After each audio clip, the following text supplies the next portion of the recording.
How y'all doing this afternoon? All right now. As mentioned, my name is Jeremy C. Watson. I am an entrepreneur. I am a poet. I'm a spoken word artist. I kind of do a whole lot of everything, thank the Lord. And my mission is always to be as empty as I possibly can and pour out every gift that the good Lord has gifted me with. So as mentioned, I am a 6-time self-published author, and I have books that are of different subject matter, but all of my books are dedicated to my children. I have 4 children. My oldest, Zion, who is 21. He's not here today. My oldest, Zoran, who is 16. And then I have a set of twins, Ian and Israel, that are here with me today. All right.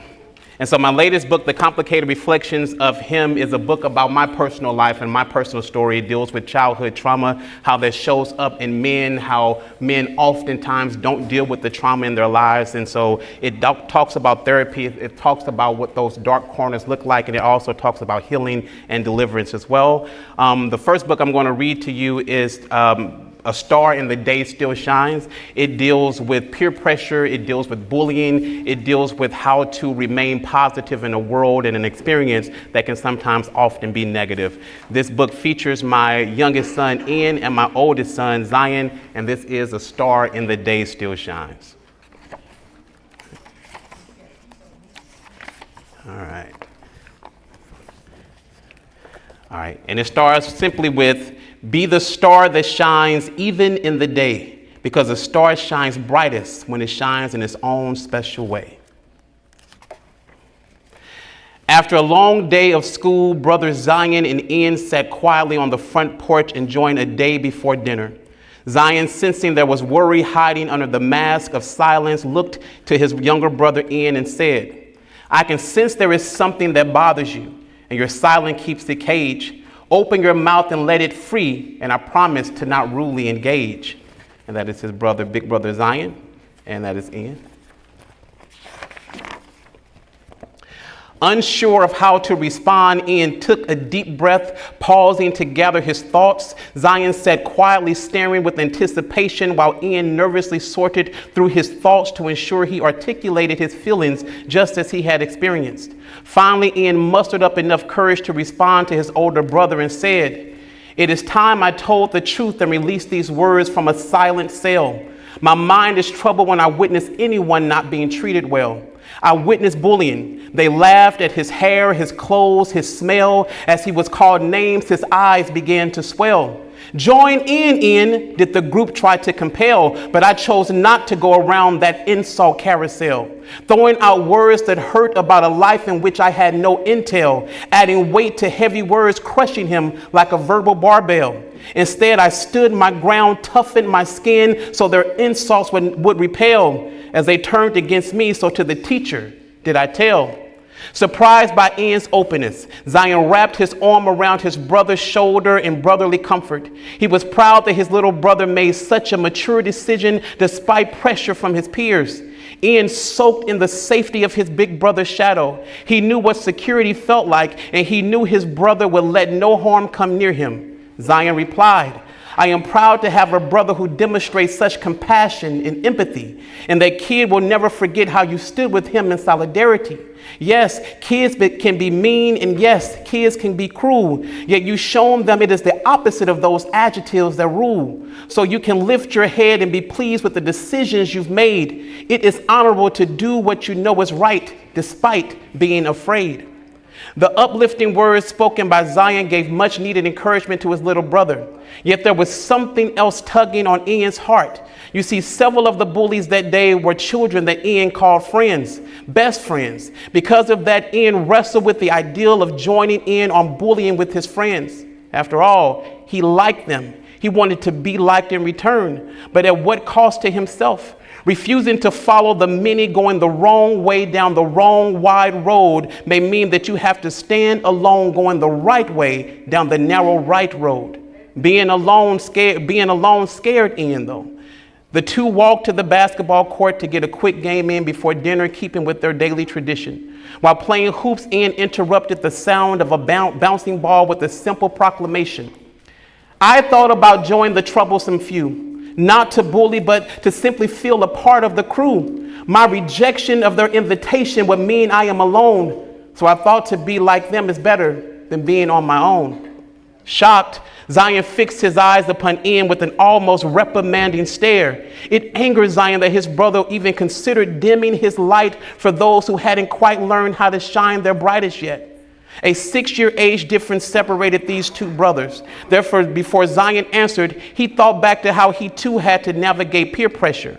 With that in mind, Zion answered, There are days that I think I should simply succumb to the pressures of my peers and deny the version of me that has been developing for many years.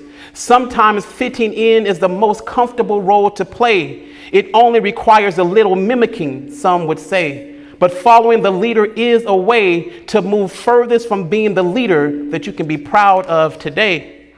Ian's eyes widened in disbelief. Next to his father, Zion was the most secure male he knew. He quickly interrupted. My hearing is deceptive, as I thought I heard you say, that you experienced what I have in your own personal way. People expecting you to be like them and their likes and ideals you must condemn, to decide to be different in the moment, only to look more like the same, and to know a kid meant to change the world. The world has somehow changed. Intrigued I am in how you can overcome the pressure from peers when it comes from more than just one.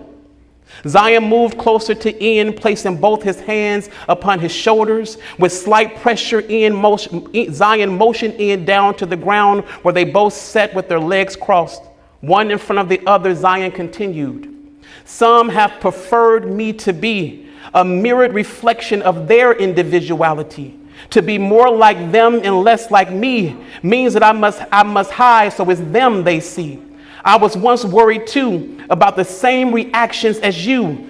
Being me means that I may have to publicly stand alone. Then I thought, what about the me I see when all those are gone? Can I deny God his right to create a unique me? Or do I deny a group of followers their chance to create a carbon copy of the me they wish me to be? Friendship is non-existent between you and any who want to see the real you less. And that's how you can have a million friends and can still be friendless. It was a relatively easy decision for me because I was willing to be alone with the me I was intentionally. Brother, I love who I see when I look at you. And that is the only version you need to show to the many and to the few. Ian embraced his brother with glee. He felt a peaceful assurance that it is okay to stand alone, living your truth rather than with a multitude trying to live someone else's. Adding another jolt of brotherly wisdom, Zion explained, Remember this, committing to being the person you are can be sacrificial when losing friends that prefer you to be artificial. Loving yourself does not make you superficial, as true friends will see the real you as beneficial. Establishing who you are is fundamental, and being anyone other than who God made you is experimental, as your individuality is not accidental, nor are the qualities instilled within you coincidental. Knowing who you are first is essential when resisting those who consider their lives more influential. I don't mean to preach or get sentimental, but a kid loving themselves as they are is monumental. Before standing, Ian embraced his brother once more with a snug hug. They both hurried to the ball to finish their basketball game. As usual, Zion allowed his little brother to get a slight advantage and win the game. It is funny, Ian knew his brother always managed to let him win, but it did not stop him from celebrating each victory. Dribbling the ball and passing it to one to another, the two brothers playfully began their walk back home in time for dinner. As they approached their home, Ian, with gratitude in his heart, looked to his older brother and said, Thank you for the advice that someone who loves me would give, and for showing me that being who I am is imperative, for showing me that I have to stand up for myself and my classmates, for explaining that it's not by the words of peers that validates.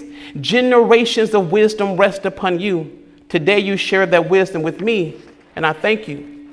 Zion smiled in thought, and he replied, You said wisdom, which reminds me of something Dad would always say. You see, a star still shines even in the day. Yet it must submit to a more excellent light and reserve its beauty into the darkness of night. The meaning behind those words is powerful and true. A sky has a million stars, each required to shine, but not as uniquely as you do. There are moments that you just won't see your glow. And when it counts, a magnificent illumination will show. Be the light that shines regardless of the hour. Be the light that shines with might and with power. Be the light that shines brighter than the sun of the day, because a star that shines can easily lead the way. All right. Thank you. And that is Big Brother Zion and his little brother Ian. And all of my books are, as I mentioned, inspiration for my family, all inspiration to the kid, to my children. And before I wrote any book, I wanted to create art, per se, that my kids would always have with them. So when I'm long gone, they will have pieces of me that will always be parts of my legacy that they can share with their children. The first book that I ever wrote was dedicated to my son, Ian. It was in 2019, and there was a lot of civil unrest that were going on. And Ian, in his young maturity, left my wife and I a note that said, "Thank God for making people with color, because without color, the world would be blank like paper." And that simple note inspired me in such a way to write a book dedicated to him that is called If the World Was Without Color, because we heard in that moment often that people don't see color. And I wanted to write a piece that explained that it is God's will for us to see color. That's why he painted the roses red. That's why he painted the sky blue. And that's why he painted our skin the beautiful shades that he has painted our skin. So that is the book, The World Is Without Color. I'm going to read this really quickly because it's not a long book. And all of the artwork that is in my books is photography that I've taken of my kids. So it was important to me for my kids to not just see black characters, but to also see themselves in each book. All right. On a single day at the beach, Ian fell in love with all he could see, as he beheld the beauty that reaches to the expanse of the sea. While at the beach with sand within reach, Ian looked around up and down at the makeup of God's creation, and he thought these things to himself. If the world was without color, it would be like a blank page, still and motionless with no beauty to engage. No hues of blues that ripple through waters or cool grays of rainy days. No furious reds found in fires or delicate whites that clouds require. No minty greens that are born in spring or silver sparkles that the first snow brings. If the world was without color, it would be like a blank page. Ian gazed upon the hundreds of colors God collected at a single shore. The tans of bounteous sand are one of countless more. Of the multitude of tints found engraved throughout God's creations, Ian loved none more than the tint of his own complexion. Standing at the water's edge while glaring at his own reflection, he saw his color collection as a sign of sheer perfection. And that is young Ian.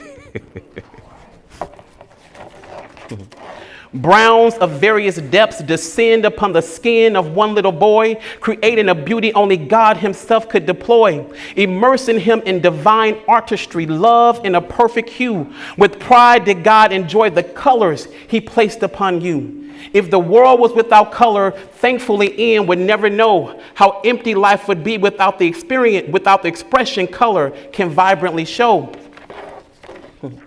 On a single day at the beach, Ian fell in love with all he was shown. Love had color in many forms more than he had ever known. His smile was the purest of light and added the brightest tone. He learned of all the colors to love. It is okay to also love your own. Thank you so much.